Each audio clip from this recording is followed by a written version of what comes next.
Hello there, and welcome to this video, part of a playlist for people who have long-term illness and chronic disease, or who have got disability, or maybe you're suffering from long COVID. I want to talk to you in this video about maintaining your identity. You are not your illness, and it's so easy to get caught up with, my disability.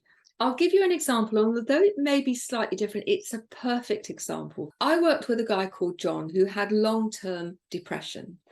When he arrived speaking to me, he said to me, my depression has lasted 20 years. I am a real sucker to my depression. It takes over my life. It's who I am. I'm just depressed. Now, the problem with that is his identity, who he was, had become entwined with his illness. You're not your illness. I am someone who has chronic fatigue. I have celiac disease. I use a wheelchair. That's not who I am.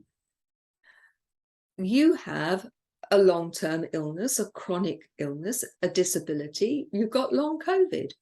Yeah, you are dealing with it, but it's not who you are. You are still the same person.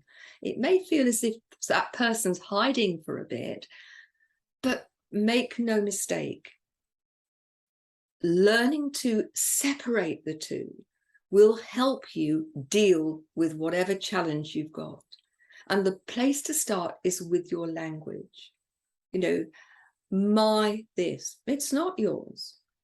You have that condition, but it's not yours unless you want to make it yours. In fact, you want the opposite, don't you?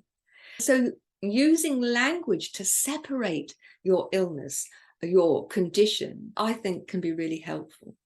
I talk about the fact I am a wheelchair user, but that's not who I am.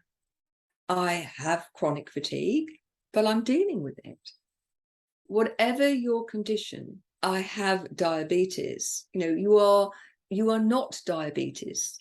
You're Joan or Fred or Bert or Bertha who happens to have diabetes and all of those things that are associated with it. And yet it's a real challenge, but it's not who you are. So think about, who are you? Who are you when you're showing up moment by moment? You can be your disability on legs and all of your conversation about your disability or your illness, or you can take a different tack. I happen to be in this situation, but it's not who I am. Who are you? I found one of the things that makes a huge difference is recognizing that despite, and in some ways because of my disability, that it's created in me a strength and an ability to move forward. I'll own those things, but I recognize that I'm me, I'm Gina Gardner.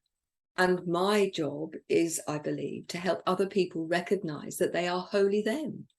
So who are you and how are you turning up? Thanks very much for listening. Lots of other videos on the playlist, so do go and have a look. Take care now.